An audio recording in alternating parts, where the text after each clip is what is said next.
Nous allons maintenant étudier les sites dynamiques.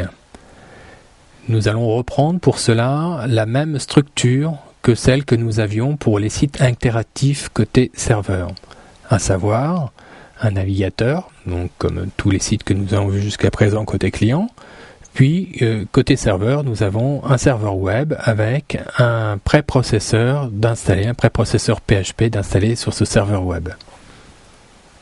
À cette structure de base, nous allons ajouter un deuxième serveur. Ce second serveur sera dédié à la gestion de la base de données. À ce sujet, il est important de dissocier au niveau de la terminologie le nom serveur que l'on peut attribuer à une machine et le terme serveur que l'on peut appliquer à une application qui va fonctionner donc sur la machine qui se nomme serveur. En l'occurrence, ici, nous avons deux applications serveurs. L'une s'appelle serveur web, l'autre s'appelle serveur de base de données. Et ces deux applications sont installées, pour l'exemple présent, sur la même machine serveur. Selon les configurations de votre hébergement, vous pouvez retrouver des structures où les machines sont dissociées, à savoir, vous pouvez très bien avoir un serveur web sur une machine et le serveur de base de données installé sur une machine différente. Néanmoins, dans la plupart des cas, les deux serveurs applicatifs, donc serveur web et serveur de base de données, seront installés sur la même machine. Comme dans les précédentes démonstrations, nous allons commencer par saisir l'URL de la page que nous désirons afficher dans le navigateur, dans la barre d'adresse, et nous allons donc soumettre cette adresse qui va être envoyée par une requête HTTP vers le serveur concerné. À la réception de cette requête, la page en question, donc la page 1.php, va être recherchée sur le serveur. Dans cette page, nous voyons que nous avons du code PHP, indiqué ici en bleu, comme nous l'avions dans les sites interactifs côté serveur, et nous avons en plus du code SQL. En général, le code SQL, donc les instructions, ce qu'on appelle les requêtes SQL, pour utiliser la terminologie exacte, sont en général intégrées au sein d'un code PHP spécifique.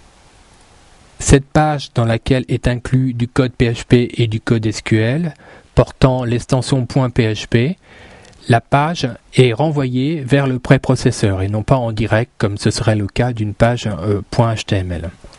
La page est alors scannée par le préprocesseur à la recherche du code PHP. Si le code PHP contient une requête SQL, elle est alors envoyée au serveur de base de données. Dès réception, le serveur de base de données exécute la requête SQL pour recueillir les données demandées. Ces données sont ensuite incluses dans un jeu de données qui est renvoyé ensuite au serveur web de sorte à l'inclure dans la page PHP. Si nous reprenons un petit exemple comme nous l'avions fait dans la précédente leçon, à savoir l'instruction echo, donc double quote H1, bonjour, et avec une inclusion donc de la variable nom, et ensuite on ferme la balise H1, on peut poser l'hypothèse que les instructions PHP précédentes à celle-ci ont recueilli les informations du jeu de données et l'ont enregistré dans la variable nom. On va prendre un exemple concret, donc admettons que le nom demandé soit celui de Jean, donc la variable nom a comme valeur la valeur Jean. Après son exécution, tous les codes PHP ont été exécutés et les informations de la base de données remontées par le jeu d'enregistrement ont été aussi inclus dans la page HTML. Pour reprendre l'exemple précédent, nous devrions obtenir en sortie donc la balise H1, bonjour, Jean, qui est donc la valeur de la variable issue de la base de données et /h1. La page ainsi générée, ne comportant maintenant que du HTML, est ensuite retournée au navigateur comme c'était le cas dans les sites interactifs côté serveur. La suite de la procédure sera la même que pour les sites interactifs côté serveur, à savoir la page PHP se présentant à l'interpréteur HTML du navigateur sera associée à son style, de sorte à ce qu'elle soit interprétée avec la mise en forme associée.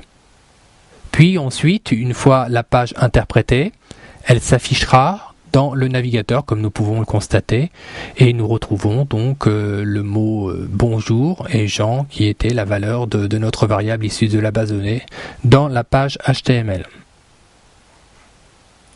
Les explications du fonctionnement des sites dynamiques est maintenant terminée et nous allons maintenant passer, comme nous l'avons fait dans les précédentes leçons, à une synthèse de ce type de site. Les sites dynamiques étant basés sur la même structure que les sites interactifs côté serveur, ils héritent des mêmes avantages et des mêmes inconvénients. Nous ne détaillerons donc pas ces différents points.